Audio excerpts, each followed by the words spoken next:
My son forgot his phone on my kitchen counter. That's how I found out he was planning to sell my house and move me into a nursing home. I'm Leonard Granger, 63 years old, retired construction engineer. I built my house in Denver with my own hands starting in 1999. I raised my son Nolan in it. And last spring, I stood in my own entryway and listened to him price me out of my own life. He didn't know I was listening. It was a Tuesday evening. Nolan had stopped by after work, said he just wanted to check in. We had coffee at the kitchen counter. I'd installed myself, talked about his projects, talked about nothing much. He left around 7, normal visit, same as always, except he forgot his phone on the counter. I noticed it maybe 2 minutes after he walked out, screen lit up with an incoming video call. Diane, his wife. I picked it up to bring it out to him. But before I reached the front door, I heard his voice from outside. He'd already answered on his car's Bluetooth. The phone was still connected through the house. Diane's voice first. Finally, I was waiting. Sorry, had to get out of the house first. Nolan quieter than usual. He's slowing down, Diane. I can see it. Forgot to turn off the stove last week. Getting confused about his appointments.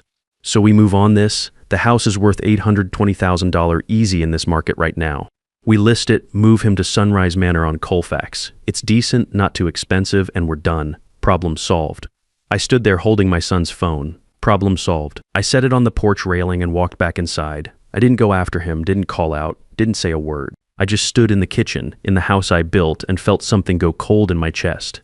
My wife Judith passed 2 years ago, breast cancer. She was 61. After she died, this house got very quiet. I kept her library card on the nightstand.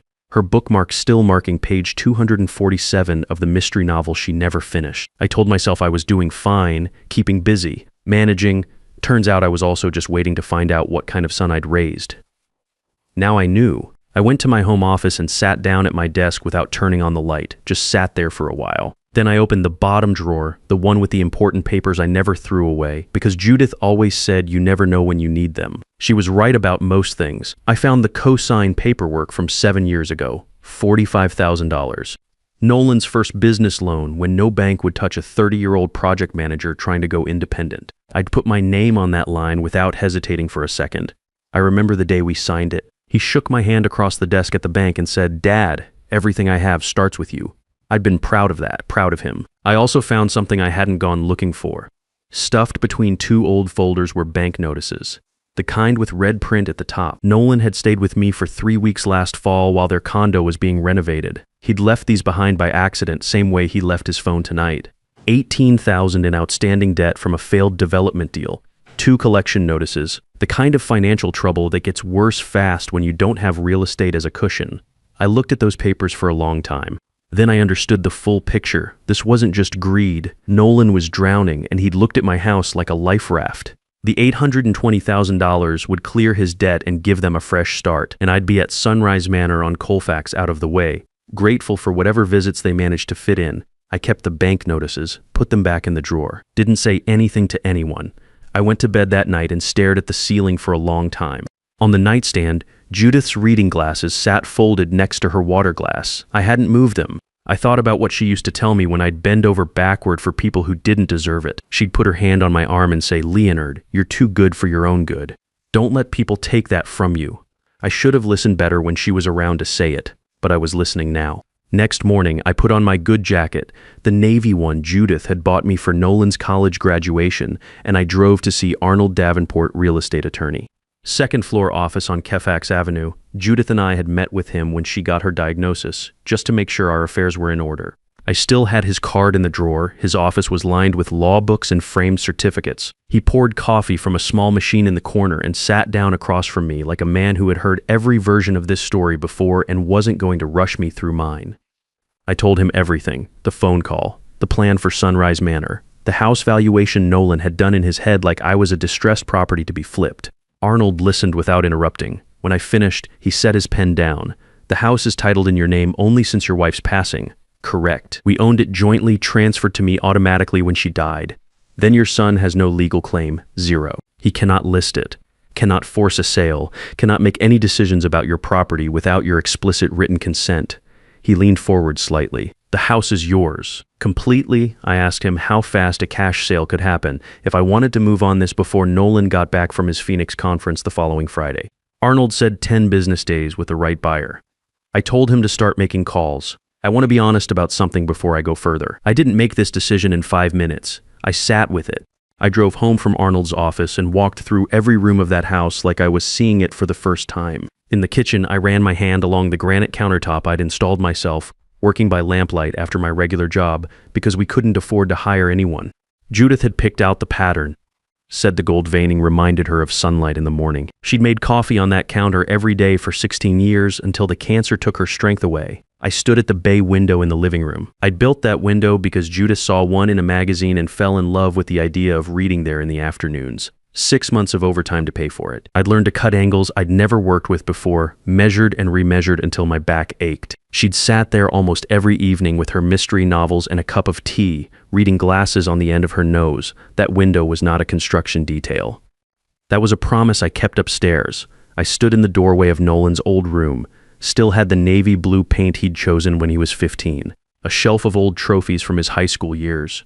I remembered helping him with homework at the small desk I'd built to fit under the window, remembered the Saturday mornings we'd spent in the garage together working on my old Chevy, him asking questions about engines and torque, me answering everything he asked. I thought I was teaching him how things worked, how to build something that lasts, how to take care of what matters. I didn't know he'd use what I taught him to appraise me.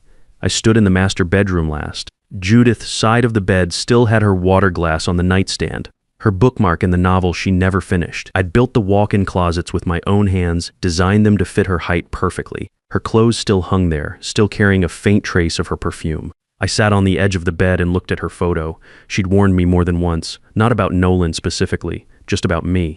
About the way I gave without keeping track, helped without conditions, assumed the people I loved would do the same. "You're too generous for your own good, Leonard," she used to say.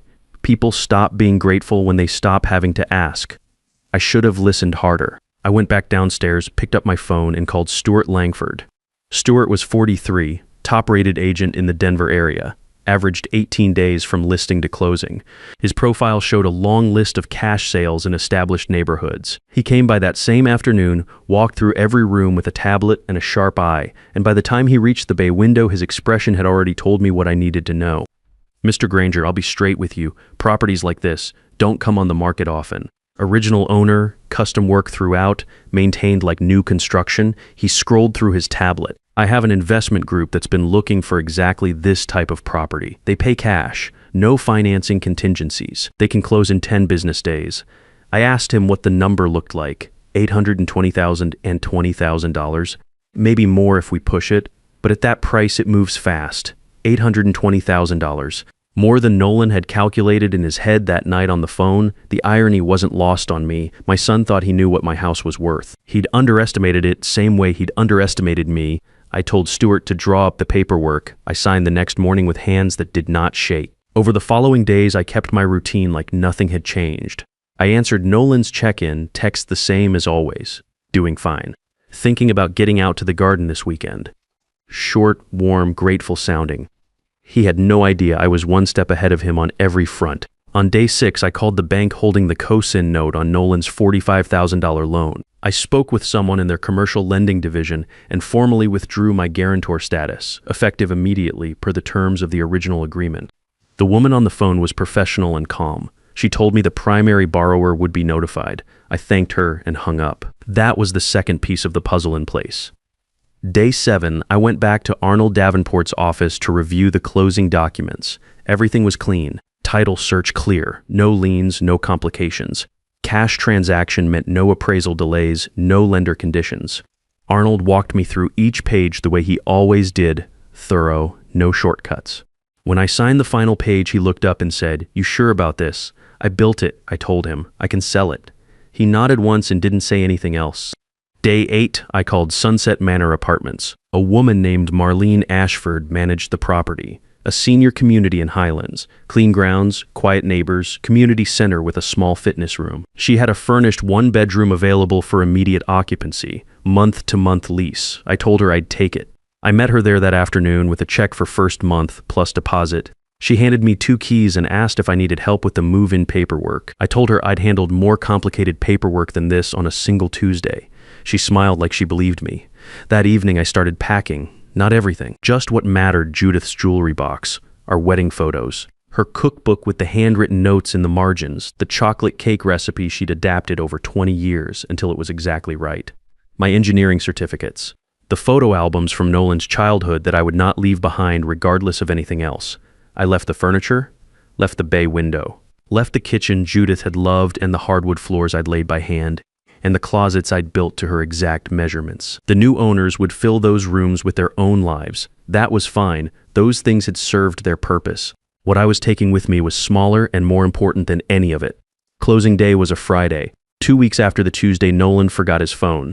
I dressed carefully that morning. The navy suit Judith had picked for Nolan's college graduation. She'd said it made me look like a man who knew what he was doing. I figured she was right then and she was right now.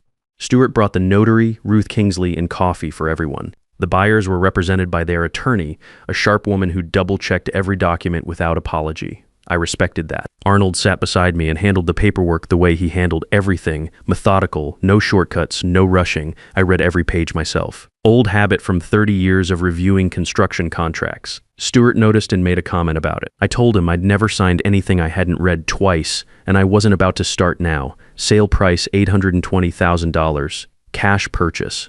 Clear title. I initialed where indicated and signed where required. Each signature felt like something releasing. Not grief exactly. More like a chain coming off one link at a time. The wire transfer confirmation came through that afternoon. $820,000 less closing costs deposited to my new account at Colorado Community Bank. More money than I'd ever seen in one place. More than Nolan had estimated that night on the phone. And he was a project manager in real estate. He thought he knew my house better than I did. He was wrong about that too. We shook hands all around. Stuart walked me to my truck and told me I'd made a smart decision. I thanked him and didn't explain anything further. I drove home through neighborhoods I'd known for 25 years, past the elementary school where Nolan had learned to read, past the park where Judith and I walked every Sunday morning for almost 20 years, right up until she couldn't anymore. I didn't feel sad driving past those places. I felt clear. I had one more thing to do before I was finished with that house. I ordered the camera that evening. Wireless, motion-activated, disguised as a standard phone charger, $149, expedited shipping. The reviews said the video quality was sharp and the audio picked up conversations clearly from across a room. It would arrive Thursday. Wednesday, I changed the locks. Called an emergency locksmith named Earl Covington. Told him I had a security situation that needed handling that day. He arrived in a white van, took one look at the original brass hardware I'd installed 15 years ago and said whoever put these in knew what they were doing. I told him that was me. He switched everything out to new silver locks, front door, back door, garage side entrance, 3 copies of each key, $450 cash, no paper trail. The new locks click differently than the old ones. More mechanical, less familiar. That felt right. Thursday morning, the camera arrived. I spent an hour at my kitchen table learning the app, testing the motion detection, adjusting the angle until I could see the full entryway from the outlet near the front door. Crystal clear, audio sharp enough to hear a quiet conversation. Thursday afternoon, I drove to the house for the last time. I parked in the garage and sat in the truck for a minute before going in. I wasn't sure I was ready for what I was about to do, not the camera, not the letter. The walking through, the house smelled like home. Judith's lavender sachets, still tucked in the linen closet. The faint lemon oil I'd always used on the wood furniture. 25 years of meals and mornings and ordinary evenings layered into the walls. I went to the garage first. The old workbench was still in the corner where I'd built it. Solid oak, exactly level, drawers that opened smooth even now. Nolan and I had spent a lot of Saturday afternoons out here when he was around 12. He'd pull up a stool and watch me work, asking questions about everything. How does a carburetor know how much fuel to let in? Why does metal expand in heat? What's the difference between a load-bearing wall and a partition? I answered every question he ever asked me. I thought that was what fathers were supposed to do. He'd grown up and used that education to become a project manager who could look at a property and calculate its market value in his head. He'd looked at my house the same way. He'd looked at me the same way. I turned off the garage light and went inside. I walked through every room one last time. Not slowly, not with ceremony, just a man checking his own house before he leaves it. The kitchen where Judith had taught Nolan to make her chocolate cake.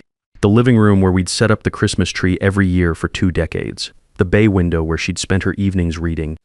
Nolan's old room with the navy paint and the shelf of trophies. The master bedroom where Judith had spent her last days and where I'd spent the 2 years since just trying to get through each one. In my home office, I took the last few things from the drawer. The bank notices with Nolan's $180,000 debt, I folded them and put them in my jacket pocket. Not as a weapon, just as a reminder to myself that I hadn't been wrong about what I'd heard, that this was real and I had responded correctly. I positioned the camera at the front door outlet, angled it the way I'd practiced at my apartment, checked the feed on my phone. Perfect view of the entryway and the front door from the inside. Then I wrote the letter. I drafted it 3 times over the past week. The first version was too raw. The second was too cold, the third one was right. I wrote it by hand in the careful print Judith had always said was the clearest handwriting she'd ever seen from a man who worked construction. Nolan, I taught you everything you know about real estate. I co-signed your first loan because I believed in you. I covered for you on the Riverside project when you made errors in the permit filings. Because I was your father, and that is what I thought fathers did. But I never taught you how to price your own father like a distressed property. The house has been sold $820,000 cash. The money is in my account. My guarantor status on your $45,000 loan has been formally withdrawn. The bank will contact you this week regarding your outstanding balance. You told me once that everything you have started with me, you were right. And today it ends here the same way. Dad, I folded the letter, sealed it in a white envelope, and wrote his name on the front in the same careful print. Then I taped it to the inside of the front door at eye level, exactly where he would see it the moment he stepped inside. Before I left, I unlocked the kitchen window latch and left it just slightly open. They'd need a way in when the keys didn't work. I wanted them to have to work for it. I locked the new locks, walked to my truck, and drove away from Maple Street without looking in the rearview mirror. My new apartment was small and quiet and completely mine. Marlene Ashford had left a welcome packet on the kitchen table with instructions for the laundry room and a schedule for the community center. The furniture was plain but solid. The windows faced west and caught the evening light. I put Judith's jewelry box on the dresser, set our wedding photo on the nightstand, and her cookbook on the kitchen shelf. I hung my engineering certificates on the wall above the small desk in the corner. It didn't look like much, but nothing about it belonged to anyone who wanted to get rid of me.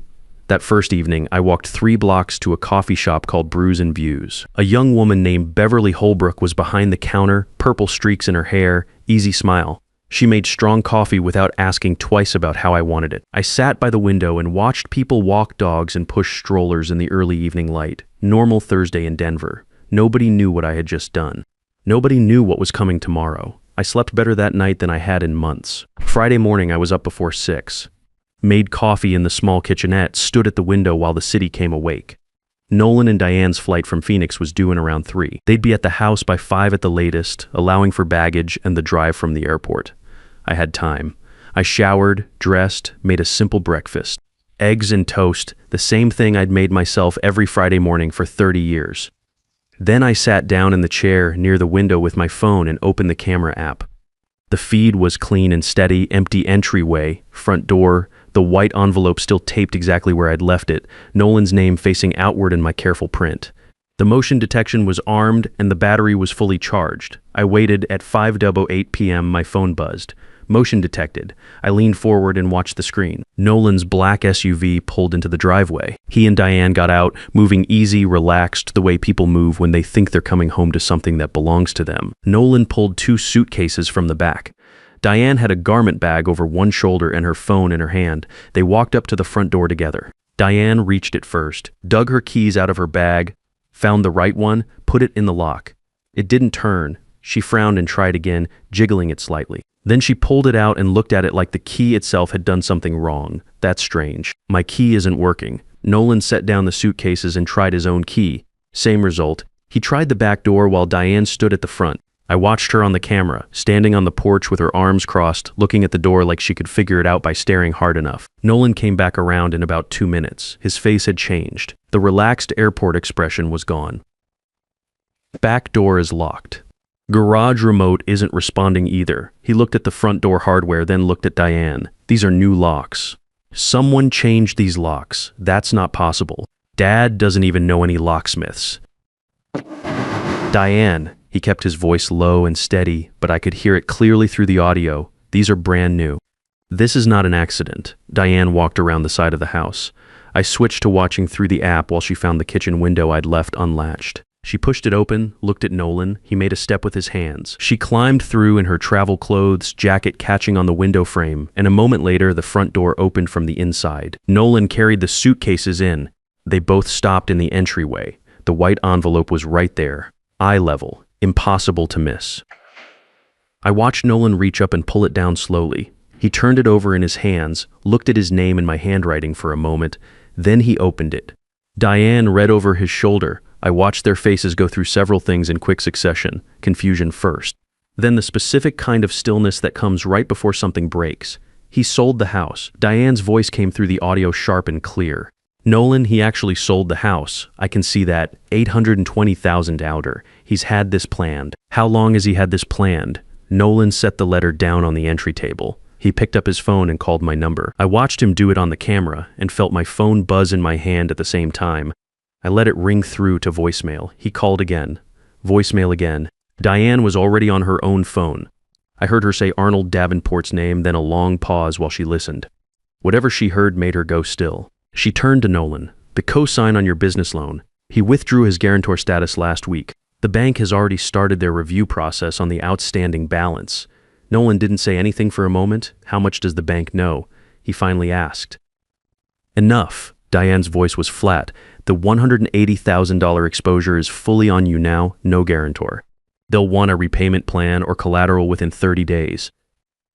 Nolan sat down on the bottom stair, the same stairs he'd run up and down 1,000 times as a kid. He put his elbows on his knees and looked at the floor. He knew, Nolan said quietly. He knew about the debt. Of course he knew. You left those bank notices here last fall. I thought he hadn't seen them. Diane let out a short breath. He's a construction engineer, Nolan. He reads everything twice. He always has. You know that. The room went quiet. I watched my son sit on those stairs in the house that wasn't his anymore. In the house that had never been his. In the house I'd built before he was old enough to walk. And I watched him understand that he had badly misjudged the man who raised him. Diane tried one more call. I didn't recognize the number, but I could guess. Another attorney. Another angle. She listened for about 2 minutes and then hung up without saying much. Whatever she heard closed that door too. Nolan hadn't moved from the bottom stair. Diane walked to the living room and stood at the bay window, the one I'd spent 6 months of overtime paying for, the one Judith had loved. Diana looked out at the front yard, like she was calculating something the same way she always calculated things. Then she stopped. I don't know what she saw out there. Maybe nothing. Maybe she just ran out of calculations. We have nowhere to go, she said, not to Nolan specifically, just out loud. I know, our lease on the condo expired. We gave notice because we were moving here. We told them we were moving here. I know, Diane, and your loan review starts in 30 days. Nolan looked up from the floor. I understand the situation. Do you? Her voice wasn't loud, just tired and precise. Because I have been telling you for 2 years that we needed to handle our finances ourselves, that we couldn't keep treating your father like a safety net. You told me he was fine with it. You told me he liked helping. He did like helping. He liked you, Diane said. That's different. The room went quiet again. I watched them stand in my old living room, in the house that belonged to strangers now, with 2 suitcases by the door and no plan that was going to work. Then Nolan did something I didn't expect. He picked up the letter from the entry table and read it again, all the way through, slowly this time. When he finished, he folded it carefully and put it in his jacket pocket. He didn't say anything else. He just walked to the front door, opened it, and sat down on the top step of the porch. Norma Caldwell from next door was out front watering her garden the way she did every Friday evening. She looked over at Nolan sitting there, then at Diane still visible through the window, then back at Nolan. She had told me just last month that Nolan was a good boy and that I had raised him right. She didn't say anything now. She just turned off her hose and went inside. I watched my son sit on the porch of a house that no longer belonged to either of us. He didn't put his face in his hands. He didn't make any calls. He just sat there looking out at the street in the quiet of a Friday evening in Denver. I turned off the camera. I had seen what I needed to see. I went to the kitchen and found the bottle of Bordeaux I'd brought from the house. A 2018 I'd been saving. Judith and I had bought it for a special occasion that somehow kept not arriving. We were going to open it when Nolan's business turned its first real profit. Then when he got married. Then when we thought the timing was right. The timing was never right, and then Judith was gone, and the bottle sat in the rack for 2 more years while I waited for a reason. I opened it now. I poured 1 glass, carried it to the window, and looked out at the Denver skyline going gold in the late evening. I thought about the Tuesday night 2 weeks ago when I'd stood in my kitchen holding my son's phone and felt something go cold in my chest. I thought about Judith and her bookmark on page 247 and the way she'd warned me more than once that I was too good for my own good. I thought about the garage workbench and the Saturday afternoons and all the questions I'd answered and all the things I'd tried to pass down to a kid who grew up and forgot where he came from. I raised the glass in the direction of Judith's photo on the nightstand. I kept the promise. I said out loud. The wine was good. The apartment was quiet. Outside, the city moved through its ordinary Friday evening, indifferent and steady, the way cities do. I was 63 years old. I had $820,000 in a bank account that no one else could touch. I had a month-to-month lease in a place where nobody expected anything from me. I had Judith's jewelry box on the dresser, and her cookbook on the shelf, and her photo where I could see it from my chair. I was nobody's burden. I was nobody's problem to solve. Leonard Granger had left the building. He wasn't coming back. If any part of this story felt familiar to you, you already know what it means. Some people in your life will love you for what you give them. Others will love you for what they can take. The difference between those two groups is not always obvious until the moment it is. If you're sitting on something you built yourself, something you earned and sacrificed for, do not be so grateful for the attention that you hand it over to people who are already spending it in their heads. You have more options than they want you to know about, and you're sharper than they think. If this story meant something to you, share it with someone who needs to hear it. Leave a comment below and let us know where you're watching from. And if you're ready for the next one, it is waiting for you.